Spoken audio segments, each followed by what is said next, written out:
Well, hello everyone, and welcome to Painless Universal Conversation with myself and Welsh. We'll be talking about injustice pain. My guest today will be talking about her new book. She's a new author who's never written before but decided to put pen to paper. In her book, she talks about the injustice of the world. Her book title, Done All the Time, says, this from the topic here and the title, you kind of know that this is so simple. It just means that issues happen in the world, the pain we face is being done all the time. And she's looking for ways to educate people on how to overcome these challenges and pain. Let me tell you a little bit about my guest. My guest, Aqueelah Salaam, is talking about her own injustice that her son faced at the tender age of 19, which led him to spend many years in prison, coming out at the age of 31.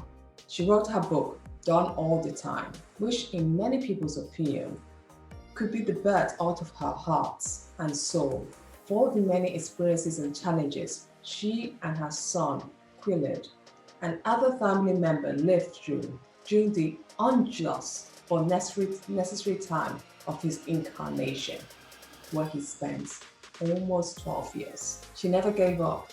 She kept fighting for him. She's a teacher, she's a mentor at heart, and she believed to strive and work hard for her family. I can't wait to have this difficult conversation of injustice, pain, and how she's found the joy to move on, and how lessons that the son has learned from being in prison is helping shaping who he is today, a better person who now believes it's his own time to give back. Meet my wonderful guest, Aqueelah, as we share this amazing conversation about the injustice she's suffered and why she believes this is done all the time, and she's not going to be the first.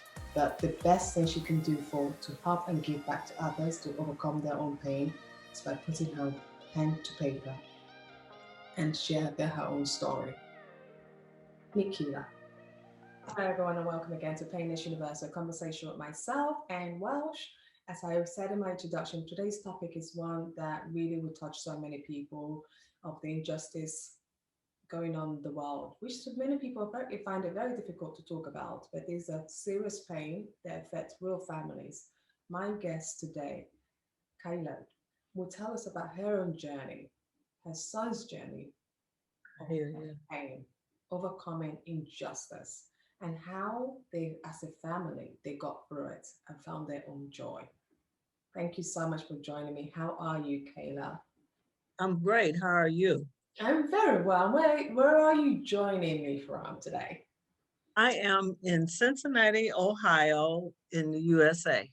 Wonderful. Beautiful. Is it a beautiful day today?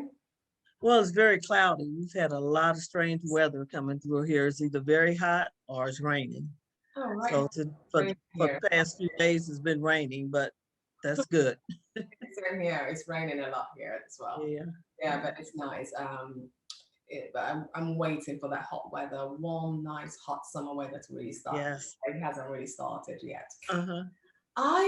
Your story is truly amazing. I mean, you took it out upon yourself to say, okay, this is happening. I'm not going to keep quiet about it. I'm writing a book. I'm letting the world know. Your book, Done All the Time, is out, was released. And, you really got the message out. You really said your piece in your book. Before we get into all of that, can you tell us a little bit about who are you? Okay. I am married. I've been married for almost 44 years. I have 5 children and 6 grandchildren.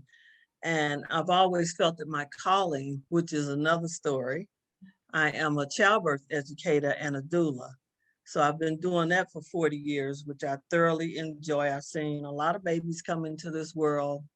I loved it so much, I volunteered for 10 years and then I opened up my own corporation. I'm kind of on the down end of it now because I'm a little older. I don't have a actual facility like I used to for teaching, but I still love doing it. I'm also what they call a death doula. So I see them coming and I see them going. So that is my calling. But I was called to do something else that was very, very dear to my heart, and that was my son being falsely accused and sentenced to 18 years to life at Uh, the age of 19. yeah, wow. That is, really deep. But before, Mhm. can you tell me about growing up? How you met your husband? Oh Lord, my husband. It's actually another story. I was on vacation in California, and I met him through a friend of a friend who said, "Okay, you're going to California. You need to go to Oakland, and I have some people up there. They're real nice people, and you need to, go up and visit them." So I went there, and I'm not going to tell you everything because some of it might be a little detailed. So, but we met, and I begged him not to move to Cincinnati because I wanted to move to California. And he's originally from Philadelphia, so I thought I had a chance. But the person that introduced us had also scheduled him for a job interview in Cincinnati. So that's where we are. We Yeah. did get out one time. We moved upstate New York, but we still back here. This is our home now. So that's how I met him. And it's been a fairy tale marriage, I should say, because we're still in love, and we've been together 45 years, married 44. Yeah, well, So congratulations on that. You don't see a lot of that happening these days. I So, know, so many very people, blessed. I really applaud you guys for that. I hope you guys Mhm. stay this way for a very long time. Um, your story of your son. Can you tell me a little bit about your son growing up? What was he like as a little boy growing up? Okay, now, my son, the one that we're speaking about, Yes. is the fifth child. So I think, and I talk about it in the book, by the time I was pregnant with him, even teaching childbirth education, I really was not on top of being pregnant with him. I did the routine.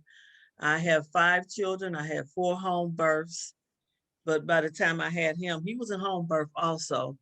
But I just was really tired, because my second child was physically challenged, and, just going through all that made me really tired by the time I had the fifth child. So I may not have, I loved him hard, but I may not have spanked his butt enough because that's where we come from, but he was just a different child, just to let you know how he was.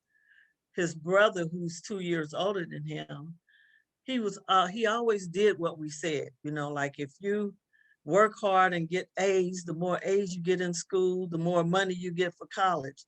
Well, this child, we didn't get him out of school. He got his GED while he was in prison. When he was 5 years old, they had a Thanksgiving party just for his kindergarten class, and the children had to put on a little play, and just for the parents. And I went to see it, and he smiled through the whole thing. I think he was a pilgrim, and he smiled through the whole thing. Well, one of the parents was late getting there, and he was intending to tape it. And because he didn't get the whole thing, the teacher asked the class, "Would you like to do it over again for Mr. Reed or whatever?" And everybody said yes, except my son. Not only was I embarrassed, but I couldn't convince him to do it. So the teacher said, "Well, why don't you want to do it?" He said it was stupid, and we did it. So he was a child that went his own way. He's always been that way. His name, Kayed, means leader. His middle name is Jawad, which means generous. And I kept telling him as a child, you got to get to the generous part, because you're leading the wrong way. So that was just the type child he was. He smiled all the time. He was a joy to be around, but he got excitement out of living another life Yeah. And other than what we were teaching in the house. exactly, exactly. And the typical kids as well. Sometimes the kids just wants to be who they truly are. And like Hmm. you said, you wrote this book, and the reason you wrote this book, Dawn all the time, was because of the injustice he faced at the tender age of 19. How did Hmm. you know there was an injustice that was being done? When did you realize that something I was realized that almost from the beginning because he was arrested on the streets. And first they said he was shooting at an undercover cop. And this is what I first heard. I was out of town when it happened. So we got back. This happened on a Monday, and we got back that Tuesday. And I had all kind of messages and phone calls of people that was in the crowd saying that he didn't do it. They said that at this point, I was told that he was running through a crowd shooting and he robbed somebody. So I heard two different stories. So of course, I'm concerned. He called and said, you know, he didn't do it. Plus, a lot of his friends called me and said he didn't do it because he was standing next to them. So what happened, they all dispersed. And when he came out, then he was arrested. So I went to the police station with a couple of his friends to let them know that he didn't do it. I got witnesses. I'm thinking this is all I need is witnesses. Well, the one girl that I took, she had a capus against her where she was arrested right on the spot. I don't know what it was about because I didn't know the girl. And the guy that I took, they didn't even listen to him. And I often wondered why, but I didn't find out too much later. So by the time I went down to the place where they house them at, it's called a justice center, I didn't get any answers. I'm trying to get him out. This happened, like I said, right after Thanksgiving, and I'm trying to get him out by Christmas, you know, and I kind of got laughed at, you know, but they didn't tell me what was up. So after then, I really found out January that they had convicted him, and he was accused, convicted, and sent to jail for murder. But this didn't have anything to do with what he was arrested for. It was murder because they wanted him to take a plea. And the plea was for him to tell on one of his elementary school friends who had killed this Caucasian man. And my son kept telling him he didn't know nothing about it because he wasn't with him. Well, that was the plea that they offered him. You tell on him and we'll, you know, reduce your sentence or let you out. And because he didn't do that, they put him on trial with somebody else in a murder case. Now, the guy that they put him on trial with, he had met the guy the night that it happened, but he didn't know him. It'd be just like me meeting you and we walk off and go somewhere together and you not decide, but you kill somebody. And then they say, I was complicit. So this word complicit is a thin line. I mean, they don't arrest you on your merits because his whole trial was a trial that he was had a co-defendant who they tried him. They didn't try my son. There was no one there to say that my son did it. There was no physical evidence. And this murder took place in July. They arrested my son and accused him in January. So he had no evidence. It would be like me saying to you, Ann, where were you at on May the 19th? You may not know, you know, and you may not have a witness to say I was with you, you know. So he was sentenced, and what the guy got, that's what he got. So at that point, I started collecting stuff because it didn't make sense to me. The trial didn't make sense. There was a girl who was also a victim who got grazed in the arm, and they tried to use her against the other guy who she had went to high school with him, so she knew him, but she first said she didn't know him from that night. And they never asked her one thing about my son. And I happened to hear her in the courtroom saying, when he came in, I don't know him. I've never seen him before. All they had to do was ask her one question about my son, and they wouldn't do that. So I was seeing the injustice all over the place. When I say all over the place, the jury was crazy. I started taking notes as if I was the stenographer, and I wrote down things like, the judge is falling asleep.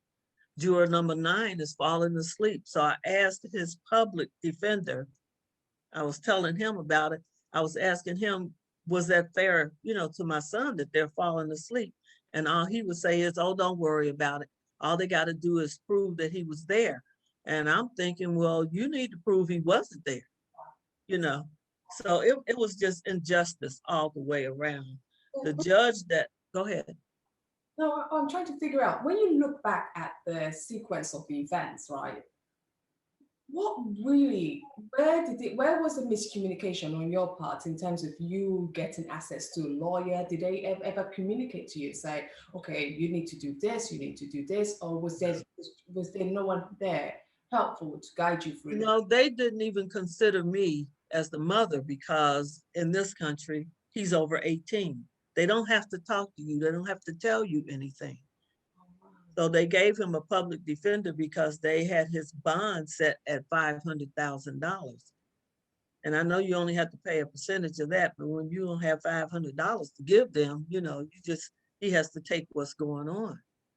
So the judge that was on his case had a docket. His docket was so loaded that they had a visiting judge come in and sit on the bench. And of course, this visiting judge was a retired judge. So I understood why he was falling asleep, because it was very boring. Some of the information was very boring. There was a lot of mistakes made. That's why I wanted you to read my book, Done All the Time, because again, I kept record of so much. I did not know how it was going to turn out, but I was taking notes left and right, because I just felt like it was an injustice. Yeah. And it was. And I don't want to jump to the end of the book yet, but I want to back up and say, before that happened, my son at 18, he turned 19 right after the murder happened.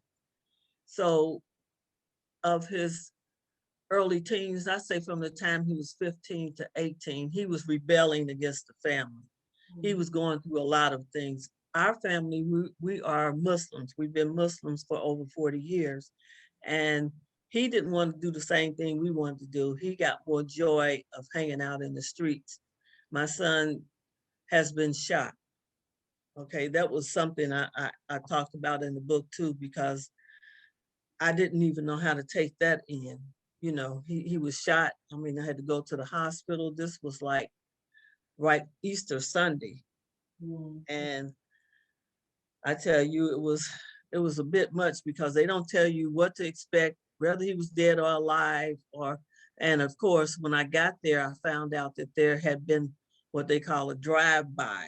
All this stuff was being invented as you go along because people never did drive-by, and 4 of the teenagers got shot. And of course, my son got shot the worst. He got shot in his arm and in his back. The bullet is still in his back. So there's a lot of things in the book that, I talk about. I'm trying to not to tell the whole book, but just to make you.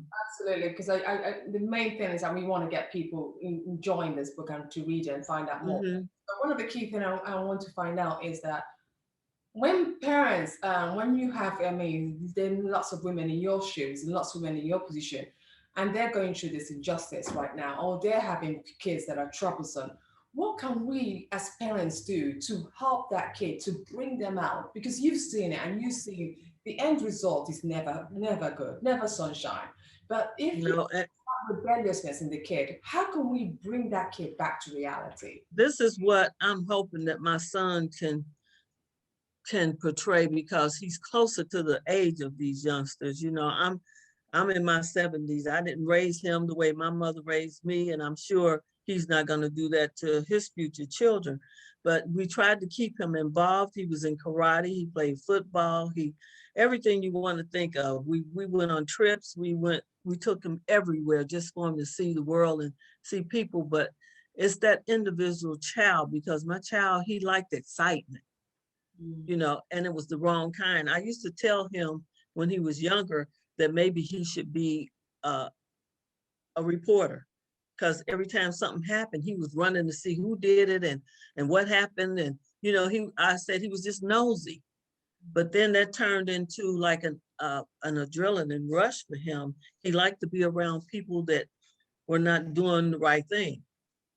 And I say that because I talk about that in the book too, because we put my son out one time, and the reason why we put him out at age, I want to say 18, 17, one of those two, was because he was out there doing wrong.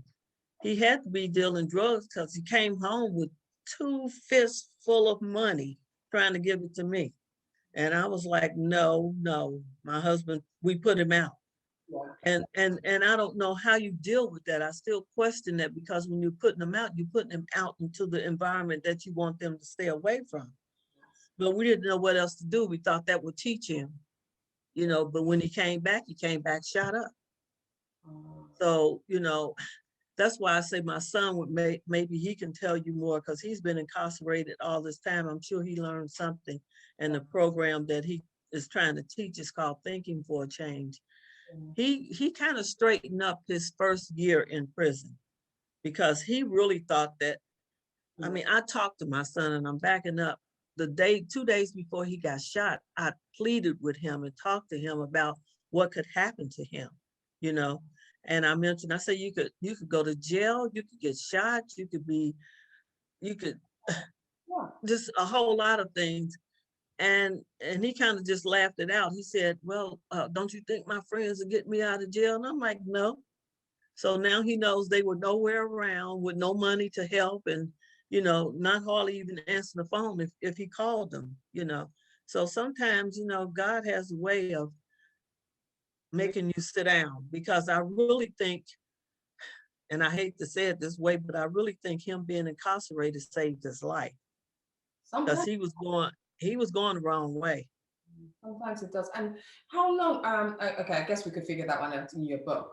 What message? Anyone reading your book right now? What message would you hope that they learn? What takeaways would you hope that they learn? Well, I think my message is that he was wrongly convicted, and it's done all the time, because just the fact that they would give him a plea to tell on somebody else. Now, the error is now amongst young people, we don't snitch. But if you tell somebody or tell on somebody and you weren't there, then you're doing that out of what? To get your own life sentence shortened. And that's not fair to somebody else. So I don't know. The message is what I'm taking, what I was trying to give is not to give up, because they did not prove to me that my son did it. When I left out of the courtroom, my husband was crying, my other son was crying, his sisters was crying, and I came out rolling my eyes, because I felt like it's not over. I was angry. They had the sheriffs and the police following us out of the whole courtroom, like we were going to tear the place up. I could have, but I didn't think like that. My thoughts was, it's not over, because it didn't even sound right. Yeah. And to let you know how it ended up after 13 years, and through a program called Beyond Guilt, when they finally vacated the murder sentence and made him plead guilty to manslaughter. And the reason why they did that was he had already served 13 years, and that's what manslaughter carries. And he pleaded guilty to that. So they couldn't pay him for wrongly conviction, because the judge asked the prosecutor, do you have anything to say? And he said, well, Your Honor, we never felt that he did the murder, but we thought he was a lookout. But there's a big difference between that and that. And when there's a whole bunch of boys outside, who you gonna say all of them are lookouts? So it just didn't sit right with me. So they let him out, and they just let him straight out. He didn't have to go to the middle house, they call a halfway house, to get reacclimated back into society or anything. So it's just, I just say, if you think your child didn't do it, now I know my child. Now, when he came in here with some money in his hand, I knew my child. I put him out because I didn't want to get caught up with his stuff, and I didn't want him to think that we condoned what he was doing. So that was my way of trying to get him out and save us, because I don't want nobody coming here shooting up my house. So I really hope that people get out of it, not to give up, because they make up a story in the courtroom and it may not even be the truth. They make up stuff to fit and convince the jury. It wasn't even about my son. Like I said, they didn't have one person get on the stand to say anything about my son, except for the third guy who was state evidence. He turned state evidence because he had been in there on 2 murders, and he said he was giving his testimony to get less time for himself. And then there was a detective that gave mostly his testimony was somebody told him, somebody told them. So it was all hearsay. Now when I heard that, I was like, well, I guess I must have watched too much TV, because I thought the prosecutor would say, well, that's hearsay, but they don't do that. They just let it roll and let the jury hear what they want to hear. Hmm. So whatever they, gave the guy who they found guilty, my son got the same thing. Like, Keelan, saying this, right? I like your book title, Done All the Time. That means what you're trying to tell us is that this is not, you're not going to be the first to experience this kind of Right. justice, racial injustice. Because what reasons would you put forward that to say this is the reason why this is done all the time, especially to people who are of ethnic minorities? Because I feel that they need to get convictions, and it's done all the time if they want to know something else. Now the boy that his friend who supposedly had killed the Caucasian, I felt that carried more weight than what my son's case was about, because he had supposedly had killed a Black man. So they did get this other boy, but because they all knew each other, it's like, okay, now if you tell us that he did it, then we can convict him and we'll get you out. So it's done all the time, and even a complicit is done all the time. You're not on trial for your merits of what you've done. It's because you were with someone. But if you were with someone, you don't know what they're getting ready to do, you know. Yeah. So I really think, that done all the time. There's so many things in the book that I've made reference to that was done all the time, and I would stick that on the end. Okay, you see, done all the time. None of it is new. And what can we do? And what can parents do? Young parents listening now will say, okay, this is definitely done. What if I find myself in this position? What can I do? Does your book give advice and tips on what to do to avoid being a victim of done all the time? Only thing I could say is that I had a community helping me. And then I was blessed to run into somebody who had a program that got him out, because I had other lawyers that just took my money and did nothing. So it's hard to have a cure-all for it, because I really feel that we were blessed and lucky. Now, the program that I spoke about, Beyond Guilt, he is helping other people get out of jail. Now, I don't know if there's a cure-all for that. You just have to be blessed to be around. And then with the children, that's why I said I'm more interested in what my son's program is going to be teaching, the youth with thinking for a change. I think he may have more of a cure for the youth than I would, per se, to even say to the mothers. All I can think of, with saying to the families and the mothers is, don't give up if you think your child is not guilty. Because I had so many people saying, "Are you just wasting your time?" They think that he's guilty, and because they think it, even your family and other people think that he's in jail, he must have did something. But there are a lot of children, young, male and female, and I say children because I'm older, they're grown too, but they're in prison. I talk to a lot of them, and they shouldn't be in there, you know. But the prisons here in America are just like they said, it's another name for slavery. It's another, especially our young men, they call it from high school to prison. They set up our neighborhoods. So it goes so deep. They set our neighborhoods up with guns. Now we're going through something now with a lot of murders, in the cities.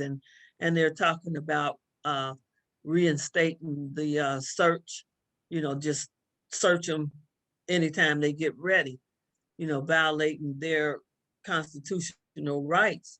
And then they'll be charged with something else, whatever is going on with them. But we don't make the guns. When I say we, our neighborhoods don't make the guns. It's so deep. We don't bring in the drugs to our communities. And a lot of them are teenagers that see other people making quick money, and that's a way out for them. They don't really go into it to get shot up or shoot somebody. They're after that dollar bill. Yes. So, we got to re-educate our children. That's all I can think of. I don't want to take them back to slavery time, but, we got to re-educate and also teach them their history so they don't go back to that. Absolutely. But when your family was going through this pain, because this is such a difficult time, all of a sudden, Mhm. your little baby, your last baby, was going to prison.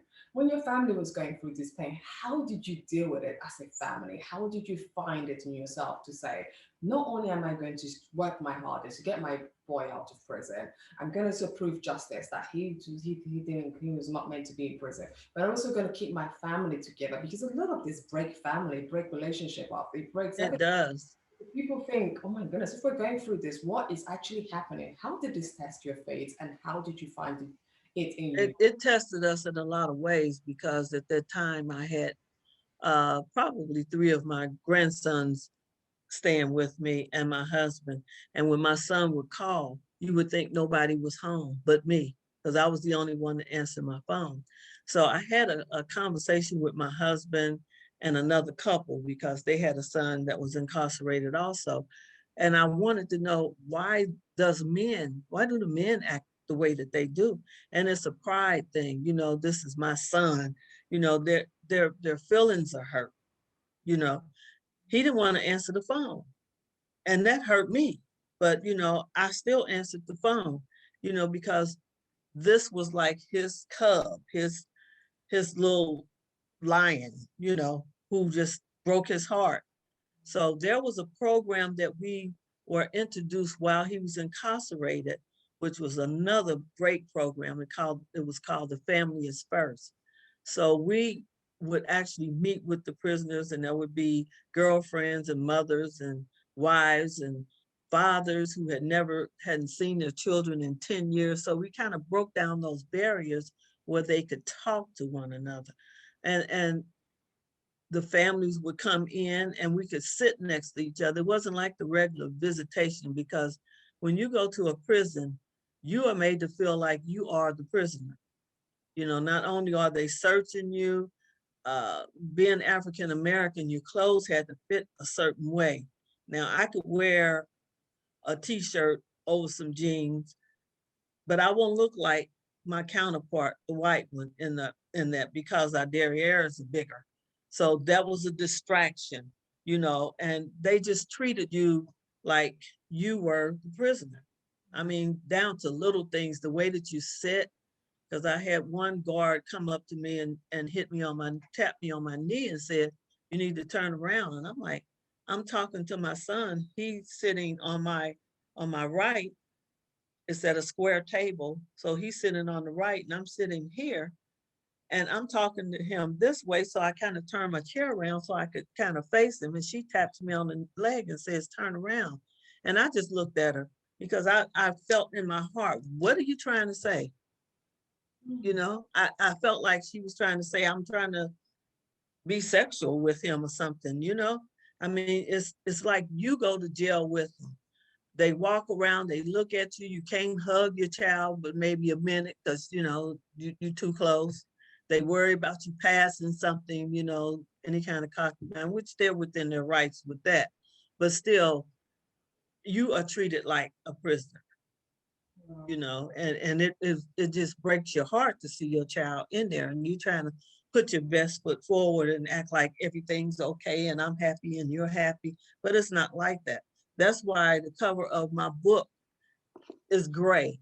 It's meant to be very, very painful, and it's red because it's done all the time. They have people in there that I felt like needed another chance, because I used to go there and speak, and they would tell me their stories, and I really, my heart would go out to them, but they don't have people on the outside that care enough to fight for them, And you that's know. many people, I think you're right. So many people going through that pain because Mm-hmm. out there to protect them and look after them and say, okay, this is an injustice going on and we want to protect you. Final question is that you've seen this injustice going on in the world. Your son now is doing well, helping others. He's learned his lesson, helping others. What would be your message of hope to help anyone who might be going through any kind of injustice right now? Well, right now, I relied on prayer. And I also did some things that was out of the ordinary. And one of them was a dear friend of mine is a Yoruba priestess. So I paid her to kill a chicken just to see, what was going on. So, I mean, you reach out to everything that you can that's within you. I mean, not give up hope. Now they're trying to do things in the legal system of trying to release some of these young men and women that were in there on minor things like marijuana and but it changes their whole life. It changes the family life. It changes the world, because if we could, it's a lot of economics involved in it, but if we could raise our children to be more entrepreneurs, then I think that would really bring them up. Because in this country, the youth are told to get a job, not to think. Just get a job and do what you're told, and you'll be okay. But the cost of living is so high. They can't. You can't even buy a house. You can't even think about buying a house. So I hate to sound real dismal, but we just have a lot of work to do. A Yeah. lot of work to do, and never leave out the prayer, because I really think that I prayed him out of prison. Okay. No, Keela, I think you've really shined a light on the injustice going on in the world, especially in the United States. And I just hope that, through your book, through writing it, penning your experiences down on paper, more women will get to read it, more kids will get to read it and understand that, look, you don't want to find yourself in this position because this can happen to you. It's done all the Mhm. time, like your book clearly states, done all the time. So don't take it for granted. It can be you. So in the meantime, until the system is fixed, get your act together and try and behave well. That's right. And I hope that I hear from you after you read it, because I didn't go through everything, but there's something in it for everybody. I heard one girl say to me, well, who do you think would be your audience? I think the justice system. I've had a person who's running for judge.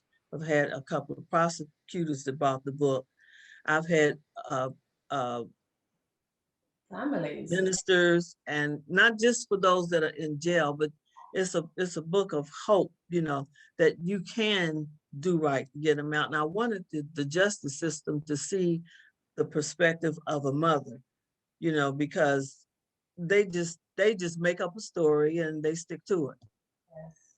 And I'm praying that that the book will do well. Right now is doing really well as local. I would love for it to be international, you And know.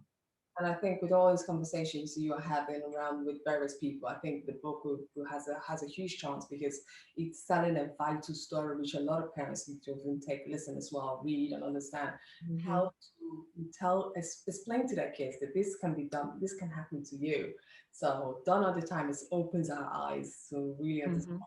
But I also tell everybody we all have stories. They don't have to be as traumatic, but everybody has a story. And we as a people need to write ours down. We see it all the time. I'm not trying to say that our stories are any different, but we don't have a lot of books on just life as a Black person. We all got stories. I don't care if it's learning how to cook or learning how to run a business, but we all have stories. Yeah. And I would like for people to understand that I am no different. I'm just a mother. And one thing that happened that may be timely was that COVID happened. So when it happened, I wrote this book starting in March. And and when it happened, I was trying to debate whether I was going to learn how to quilt or write a book. So since I had all of this stuff, I said, well, I'm going to try to write a book. And people kind of laugh when you say that you can't write a book. You know what? Sure you can. It's just one word at a time. Just tell your story, Yeah. and we all got a book.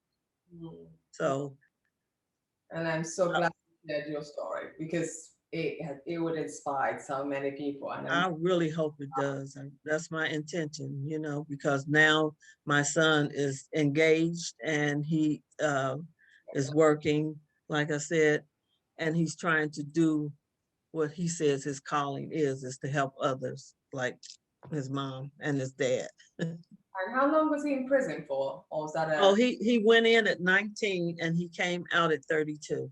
So he spent all of his 20s in prison. wow. So he got out January of 2020. And the prison that he was in the state of Ohio, the prison that he was in had the most COVID cases in the state. And I was just thanking God because my son worked in the medical part. When I say he worked in the medical part, he scrubbed the floors, and he also, they called him the ambulance, where he would take sick people to the medical part in the wheelchair. Wow. So there was a lot of his friends that had COVID, and of course they didn't invent it. It was brought in by the guards, and some of the guards didn't make it, and some of them had to be separated, and it was really about 80% of the prisoners had COVID, Wow. and of course they're not getting the best care. So I'm so it's glad it's a you shared your story because it must be an incredibly difficult journey for you to imagine and go through, having to do it all. yeah. But I can't wait to Yeah, I took his from the beginning when I first got pregnant. So it's a good read. You'll laugh and you'll cry and you will get angry. And I mean, it's a very quick read. yes. Thank you so much, Kayla, for this Thank you. conversation. I really enjoyed talking to you. Thank you. And I hope Thank you for having me. sharing his own message and inspiring other youths to keep doing better. Thank you. Right.